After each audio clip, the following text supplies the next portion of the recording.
Hello, everyone.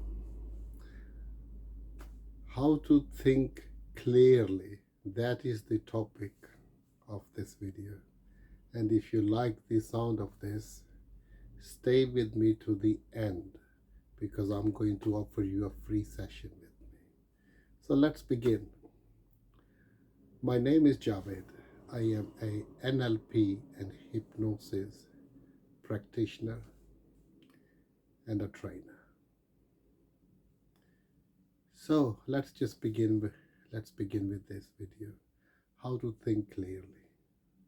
Simply what this means, when we are processing thoughts, ideas, beliefs, we want to be relaxed. We don't want to be in a rush. Now I know some of you might say that happens automatically. How can I relax when I am in the middle of it? Okay, and you are right.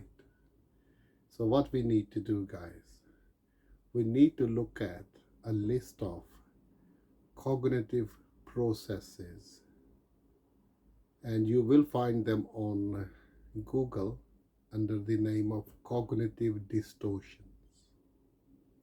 What this simply means, how do we distort certain ideas or processes or beliefs?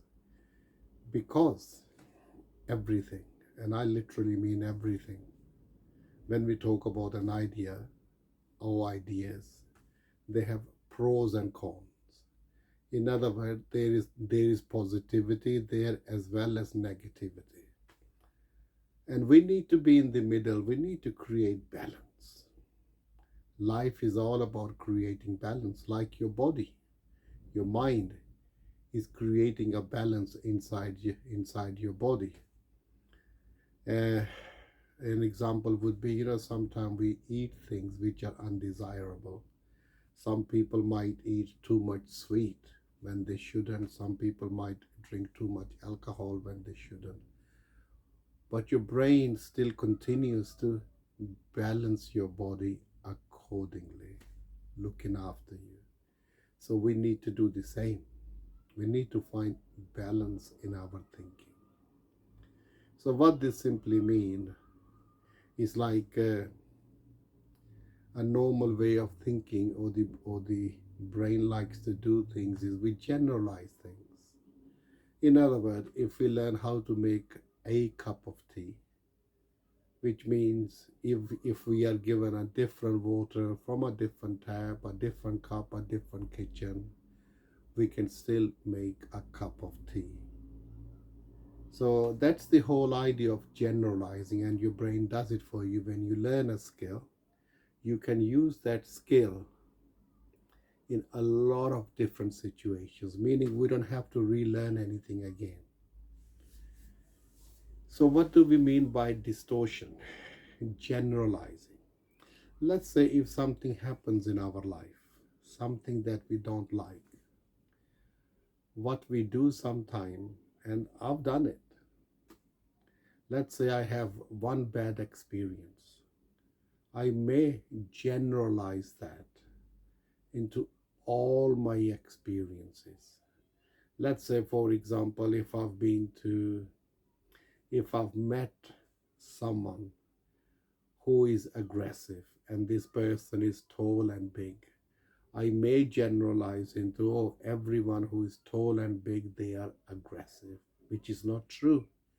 But this is what we mean by cognitive distortion, meaning what we do is we put too much focus on the negativity. And then what we do, this process, it becomes too much negative. It begins to stand in our way.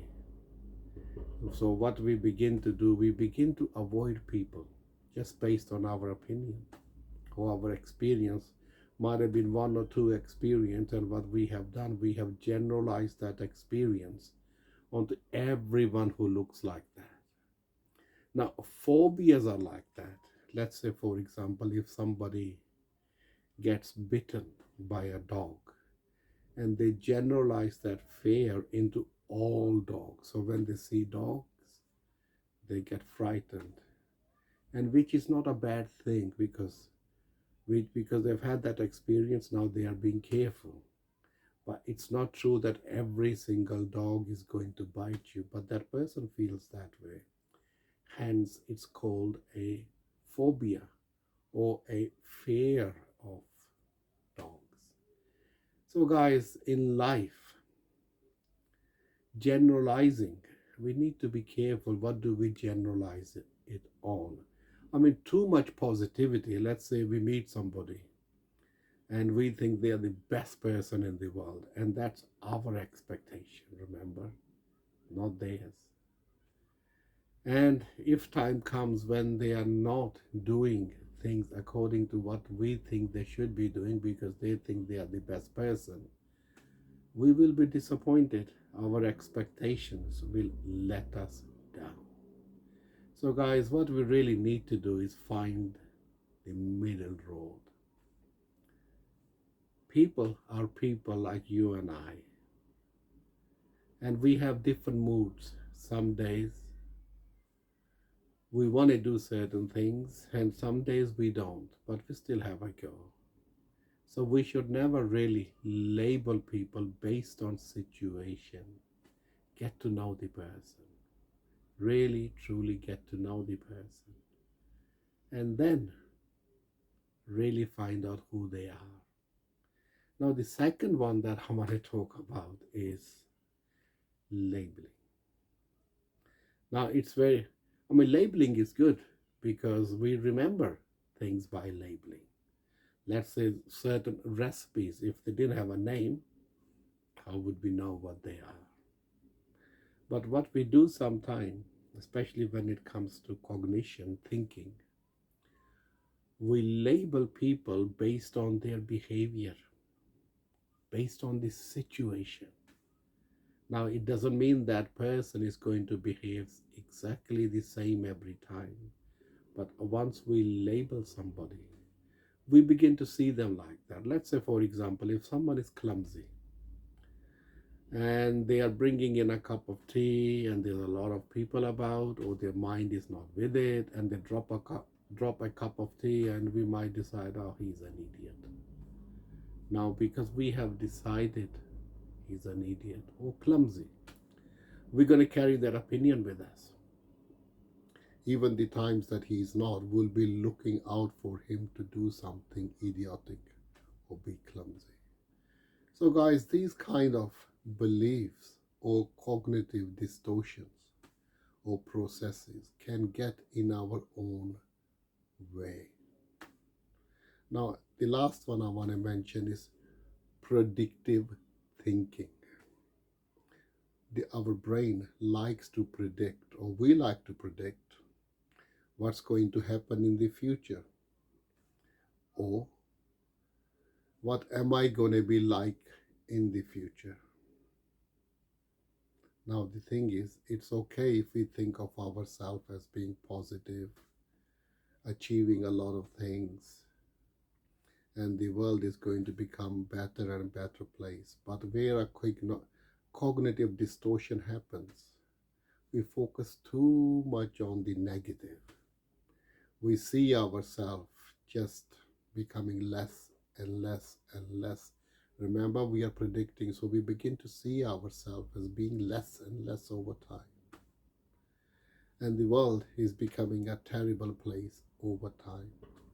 So, guys, we really, really need to be careful of our cognitive processing. If you are too much on the negative side, take notice and change it, because the beauty is once you take notice, you become aware of it, which simply means you can change it. Now, it's going to take time. It may take some time. So have patience and work on yourself diligently. So, guys, if you liked what we and I have been talking and you've been listening, guys, do consider subscribing to my channel. And if you would like to have a free session with me, do get in touch through this channel or go to my profile, get in touch through my website. and we will arrange a mutual time. And I will see you in the next video. Bye for now.